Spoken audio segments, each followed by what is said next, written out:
Good afternoon, my dear viewers. Namaskar. Welcome to another vlog of Assam Eats. And in this vlog, I'm going to recreate the chole bhature, which is famous in Delhi. And I have tried to recreate the taste that I have tasted at Bengali market. What I believe is it is one of the best. What I can say after preparing this recipe is that it tastes exactly like that of Bengali market, and also this is you can call it as a Jain recipe because I haven't used any garlic or onions into it. So for the preparation, first we have to prepare a potli or a pouch, and for that I have taken one cotton cloth. I have added 8 peppercorns, 3/4 cup of tea leaves, Assam tea, 1 star anise, and 2 sticks of cinnamon, and also 5 cardamom. So I have intact it tightly so that the spices doesn't come out, and even the tea leaves, because we are going to use the stock of the chana and also the chana, so like it's better not to spill it. So I have taken around 2.5 cups of chana, soaked chana or kabuli chana, and half teaspoon of baking soda, a little bit of salt, and around 2.5 cups of water. Since we have added soda into it, so there is definitely no need of adding more water. I have added water as much as I require, that is 2.5 cups I thought would be enough for me, and it turned out to be enough. So this is it, and I have whistled it for 5 times. You can do it as many as you like. You may do it for around 7 to 8 rounds as well. So for preparing the masala or the gravy, where we are going to add the chanas, for that we have heated around half a cup of ghee. I have added 2 tablespoons of ajwain.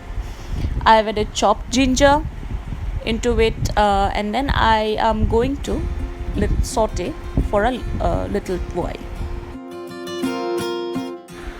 Now it is time to add the masalas. First and foremost, I have added 1 teaspoon of red chili powder. I have added 1 tablespoon of coriander powder and 1 tablespoon of garam masala powder, and also I will be adding 1 tablespoon of cumin powder. So now we are going to saute it, and then we are going to add around half a cup of water and let it simmer in low flame so that the masalas get cooked and also the oil separates. Actually, the oil separating is a sign that the masalas are being cooked. So a little bit of salt definitely for the taste. Now I'll be adding half a cup of water.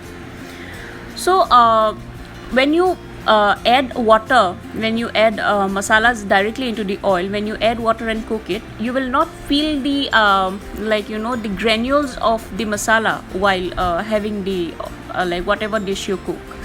So I prefer adding water and then a little bit of cooking it.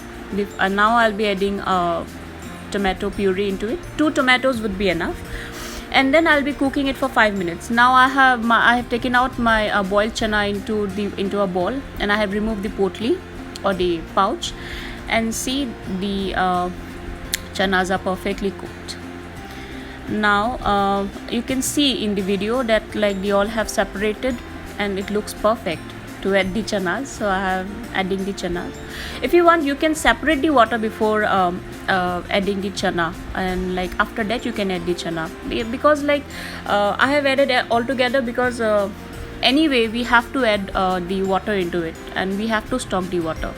So it's a regular process. Now we have to cook it in low flame until the water dries up and it becomes a little bit of mushy.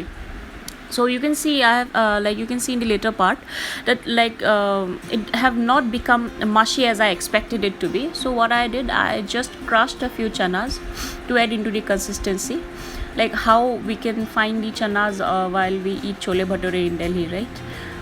So here it is. So okay, this is not the end. There is a little more left to cook, and one more masala is left to be added.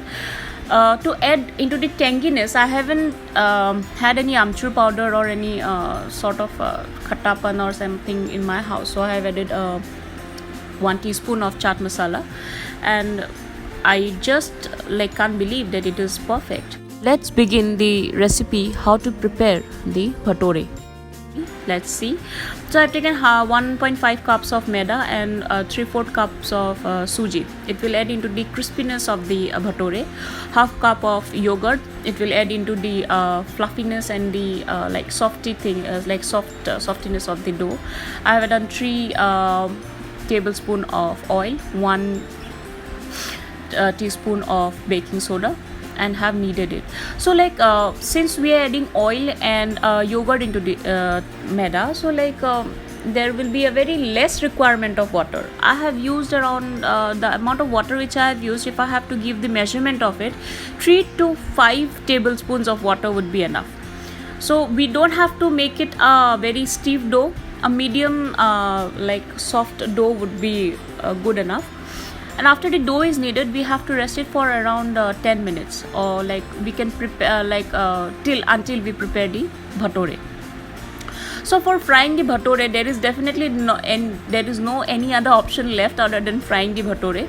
So I have made a ball or spherical ball of around 50 grams, and I have rolled it in oval shape.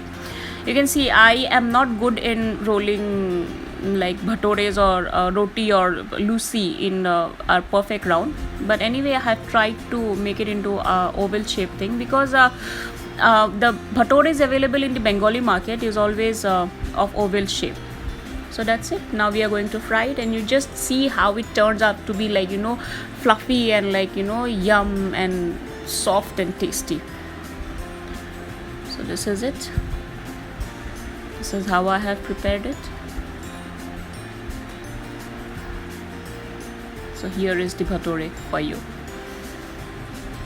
And also I have served the bhature with onion rings, a slice of lemon, and some fried potatoes, which we regularly find in Bengali market. The fried potatoes along with this bhature and chole, you just can't miss it. Thanks for watching my video. I hope you have enjoyed it and definitely are going to try. I have tasted it and it really tasted exactly of Bengali market. Thank you.